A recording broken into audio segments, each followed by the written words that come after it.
మా నాన్నగారు నా మీద ప్రేమతో నాకిచ్చిన ఆస్తిని వద్దు అని చెప్పాను. ఆ విషయంలో మీ నిర్ణయం అడగకుండా నేను నా నిర్ణయం చెప్పాను. దానికి మీరేమైనా బాధపడ్డారా?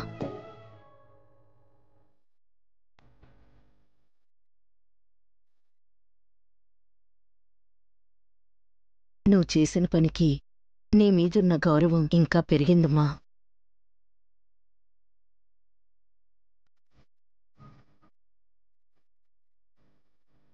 ఒక మనిషికి ఆత్మాభిమానం అన్నది ఎంత గట్టిగా ఉంటే జీవితంలో అంత గొప్ప స్థాయికొస్తారు.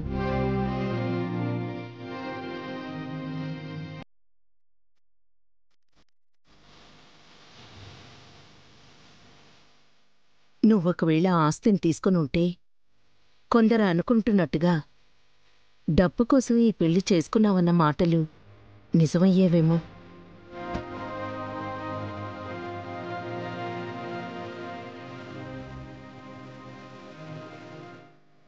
నేను గణపతి తప్పు చేయడని ఎలా నమ్ముతానో నిన్ను అలాగే నమ్ముతానమ్మా. సరేనా?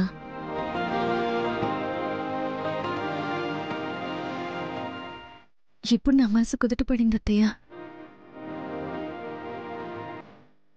మా ఇంట్లోనే అనుకున్నాను. ఈ ఇంట్లోనూ దీని భజనే మొదలుపెట్టారు. ఈ ఇంట్లో దీన్ని పని మనిషిని చేయాలి. చేస్తాను.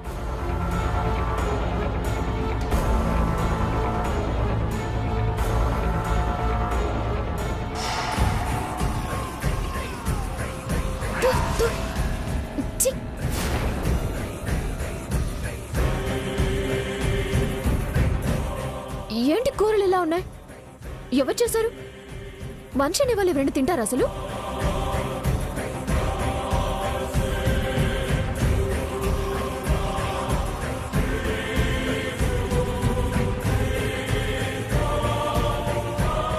మా అమ్మ చేసింది.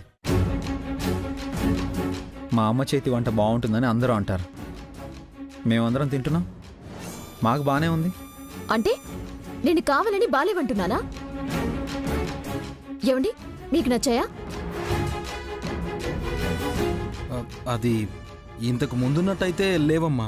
అసలు నువ్వేనా వంట చేసింది?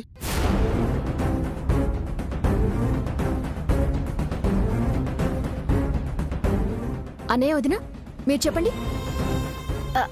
అవునమ్మా, కాస్త కారంగానే ఉంది. ఈ రోజే కాదు, చాలా రోజుల నుంచి బాలేవు. చెప్తే బాధపడతారని చెప్పలేదు. అవునా? 35 ఏళ్ళగా తింటున్నాను మా అక్క వంట. వంటలో మార్పేం లేదు, కొత్తగా మనుషుల్లోనే బాగా మార్పు వచ్చింది.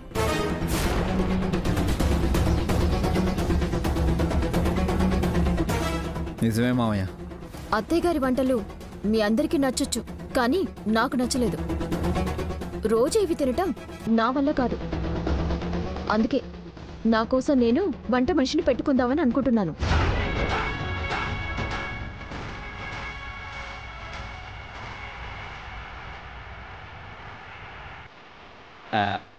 మంచి నిర్ణయం సిస్టర్. అదే చేత్తో నాకు కూడా చేయించు. అలాగే అన్నయ్య. ఏమే నీకు మరి? తమ్ముడు, నువ్వు కాస్త తగ్గితే బాగుంటది. అమ్మా నిధి, ఈ విషయం బయటికి తెలిస్తే నలుగురు నానా రకాలుగా అనుకుంటారమ్మా. 40 రకాలుగా అనుకోనివ్వండి, నాకు అనవసరం. నాకు నచ్చిన ఫుడ్ నాకు ఉండాలి. సరే నిధి, నీకేం నచ్చుతాయో నచ్చవో నాకు తెలుసు కదా. రేపటి నుంచి నేనే అన్ని వంటలు చేసి పెడతాను. అప్పుడు పని మనిషిని పెట్టుకోవాల్సిన అవసరం ఉండదు కదా. సరేనా?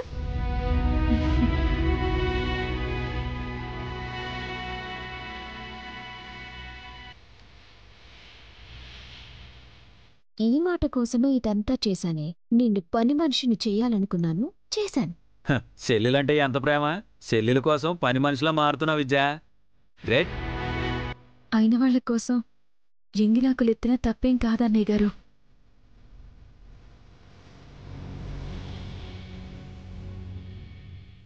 ఇదంతా నా కుటుంబం, మీరంతా నా వాళ్ళు. నా చెల్లి నా కన్న బిడ్డతో సమానం.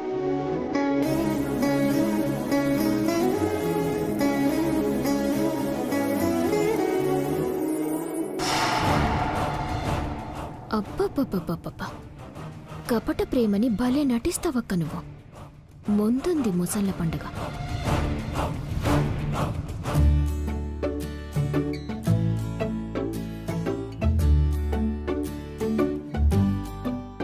అమ్మా అమ్మా, ఇలా రా అమ్మా, నాకు డౌట్ వచ్చింది. అమ్మా అమ్మా. ఏంటి నీ గోలా?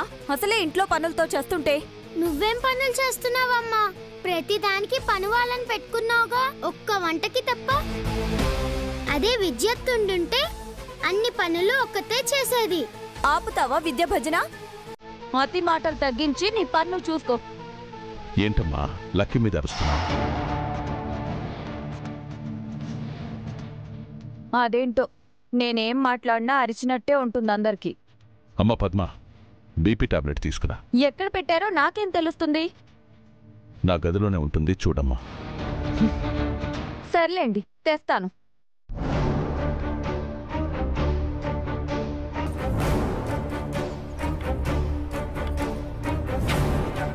ఇదిగోండి టాబ్లెట్స్. అమ్మా, టాబ్లెట్ ఒకటే ఎలా మింగుతానమ్మా? మంచినీళ్ళు కూడా తీసుకురావాలి కదా. నాకేం తెలుసు మీరిప్పుడు మింగుతారని? అందుకే టాబ్లెట్స్ ఒకటే తీసుకొచ్చిచ్చాను. అయినా టాబ్లెట్లు తీసుకురమ్మన్నప్పుడే మంచినీళ్లు కూడా అడుగుంటే తీసుకొచ్చిచ్చేదాన్ని కదా. ఇంట్లో అందరి పనులు నేనే చూసుకోవాలంటే చిరాకేస్తుంది.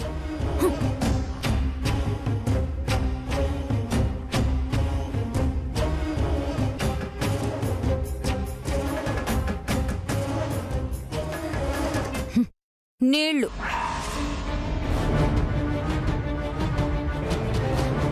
భద్ర, ఏమైంది నీకు? నాన్నగారి ఈ గ్లాసులో తాగరు కదా. నాన్నగారి గ్లాస్ వేరే ఉంది కదా వదినా? అది తోమలేదు. అయినా గాజు గ్లాసులో తాగితే నీళ్లు గుటక పడవా ఏంటి?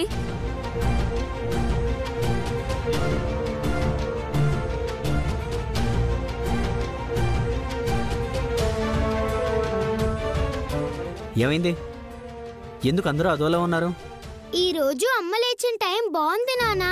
నువ్వు ఈ మధ్యన జాతకాలు చూస్తున్నావా ఏంటే? నువ్వు మాట్లాడే మాటలకి చేసే చేష్టలకి తాతయ్య నిన్నేం అనకుండా నవ్వుకుంటున్నారు కదా. సరిగ్గా చెప్పు లక్కీ. అమ్మ తాతయ్యతో మాట్లాడే విధానంలో ఇంతకు ముందుకి ఇప్పటికీ చాలా మార్పు వచ్చింది నాన్నా. నిజమా పద్మ? ఎందుకు? అది చెప్పడం మీరు నమ్మడం. ఇంత పెద్ద ఇంట్లో అన్నీ నేనే చూసుకోవాలంటే చాలా కష్టం కదండి. అంత కష్టంగా ఉంటే ఏదైనా చిన్నింటికి షిఫ్ట్ అవుదామమ్మా. ఎలాగూ మన నలుగురమే కదా. చిన్నింటికా? ఏం మాట్లాడుతున్నారు మావయ్య?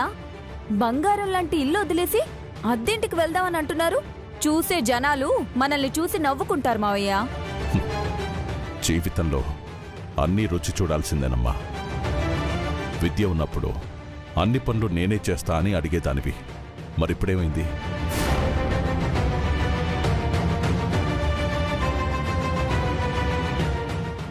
ఆస్తిలో నా కూతుళ్ళకి వాటా ఇచ్చానని బాధపడుతున్నావా?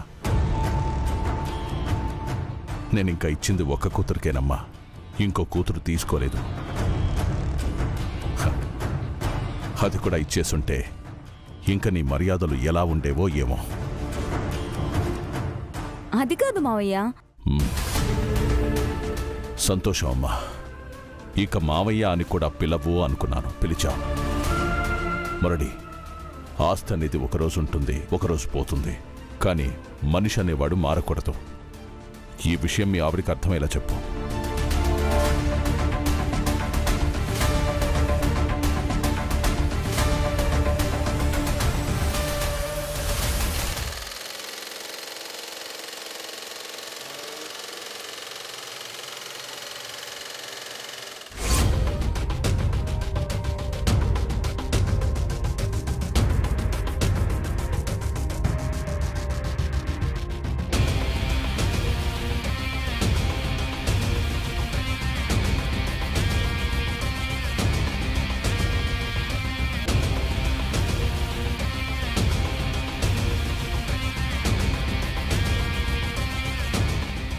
మా ముద్దుల విద్యక్క ఎక్కడుంది? కనిపించట్లేదే. వంటగదిలో కూడా లేదు. బయట ఎక్కడో ఏదో పని చేస్తున్నట్టుంది. బోర్ కొడుతుంది. విద్యతో ఆడుకోవాలి. అలాగే దాన్ని వంటగదికే పరిమితం చేసి నేను టార్గెట్ చేస్తే ఎలా ఉంటుందో తెలిసేలా చేయాలి. అక్కా అక్కా అక్కా, వస్తున్నాను చెల్లి.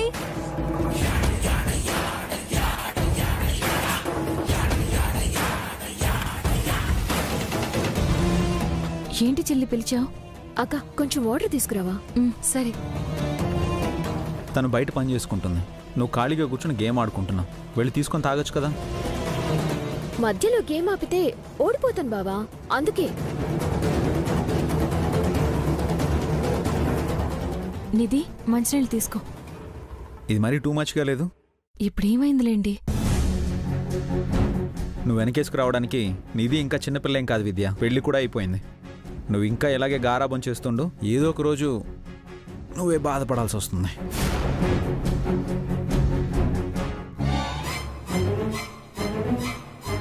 నీళ్ళు అడిగితేనే ఇంత క్లాసా? దేవుడా, నేనింకా నిన్ను కాఫీ అడుగుదామనుకున్నానక్క. ఇంకిప్పుడు ఏమడుగుతానులే. థ్యాంక్స్ అక్క.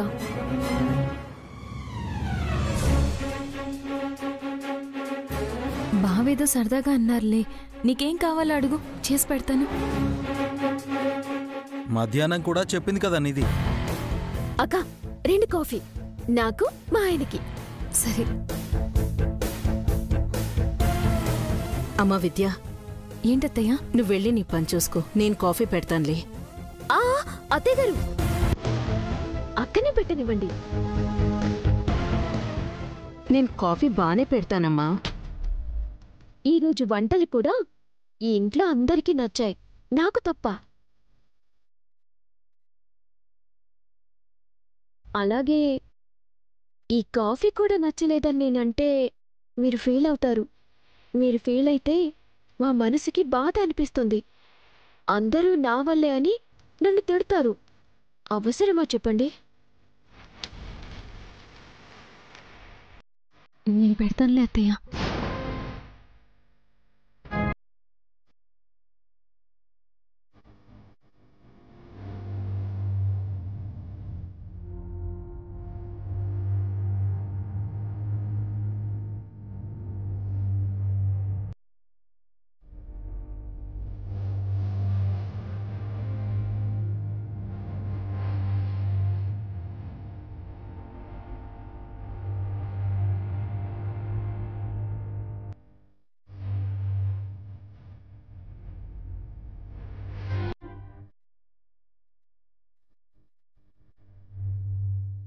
ఇది తీసుకో.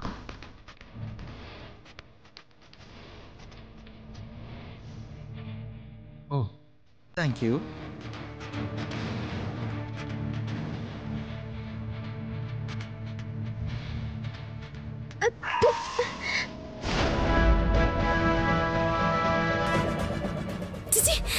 ఇది కాఫీనా? ఏంటక్క ఇలా పెట్టావు? అసలు ఇది ఈ కాఫీ పొడితో చేసావు?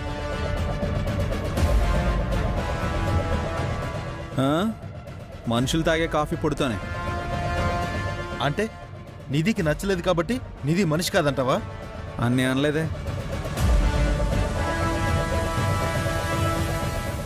అర్థం అదే బావగారు, మాకర్థమైంది. అక్క, ఈ కాఫీతో నా నోరంతా చెడిపోయింది. అర్జెంటుగా ఆరెంజ్ జ్యూస్ చేసిస్తావా?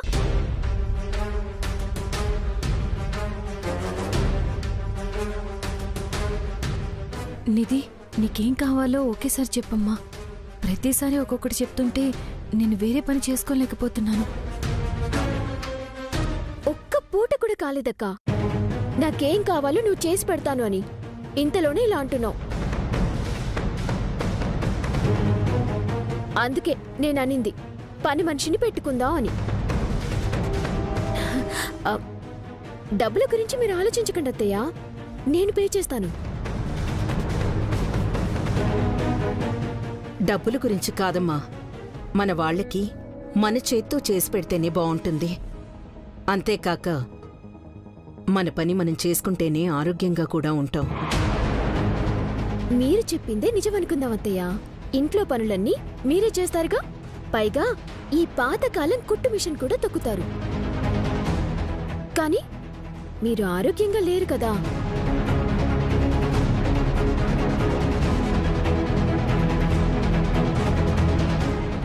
మీలాగే మేము కష్టపడితే మీ వయసు వచ్చేసరికి గుండె నొప్పికి కాళ్ళ నొప్పులకి టాబ్లెట్స్ మింగుతూ ఉండాలి. నిధి,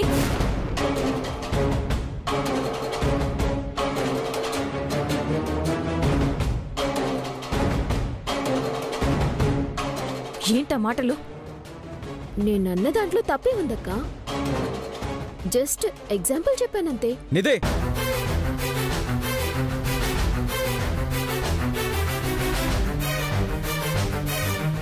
నీకు మాట్లాడడం రాకపోతే మా అమ్మని ఇన్వాల్వ్ చేసి మాట్లాడకు. జరిగింది నీకు తెలియకపోతే సైలెంట్గా ఉండు.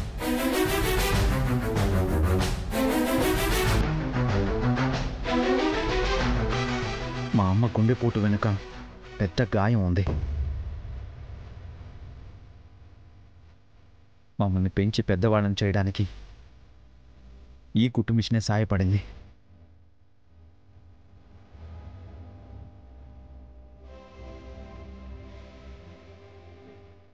మమ్మల్ని కనడానికి మా అమ్మ పురిటి నొప్పులు పడిందో లేదో తెలియదు, కానీ మమ్మల్ని పెంచడానికి మాత్రం అంతకన్నా ఎక్కువ కష్టాలే పడింది. అర్థమైందా? అర్థమైంది బావగారు.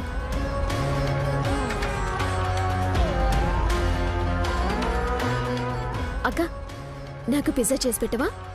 మష్రూమ్ పిజ్జా తిని చాలా రోజులైంది.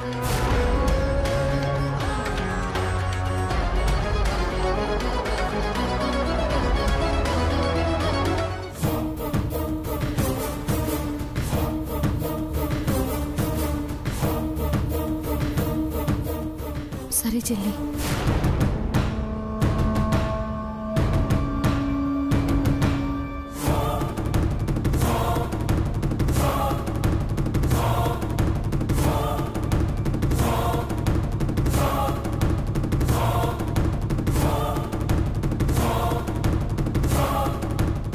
నేనిలా మీ అమ్మగారు నన్నందుకు నువ్వు కూడా బాధపడ్డావా సుబ్బు? చాచా, ఎందుకు? నువ్వు 100% కరెక్ట్గానే మాట్లాడావు. చూడు నిధి, నువ్వు తప్పు చేసినా రైట్ చేసినా ఎందులో అయినా సరే నేను నీ వైపే నిలబడతాను. అర్థమైందా? Thank you Subbu. నాకు తెలుసు నువ్వు ఎందుకు నాకు సపోర్ట్ చేస్తున్నావో. నా పేరు మీద ఆస్తుందని కదా.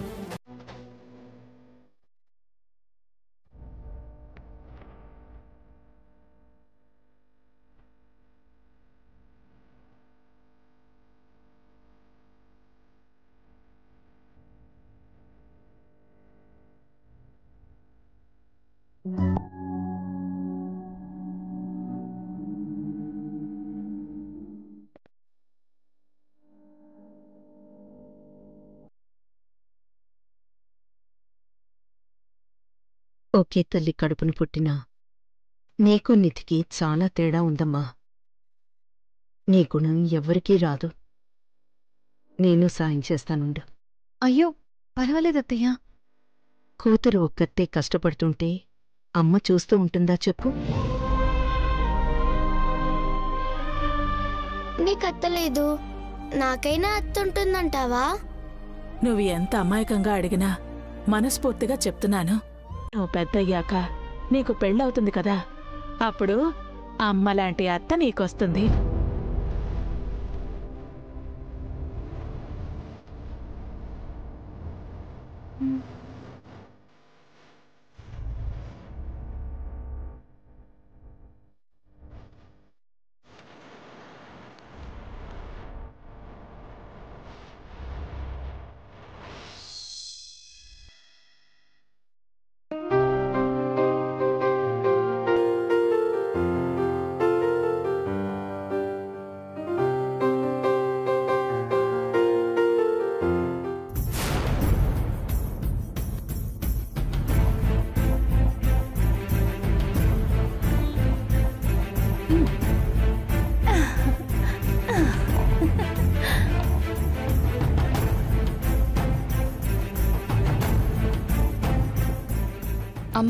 ఇదిగో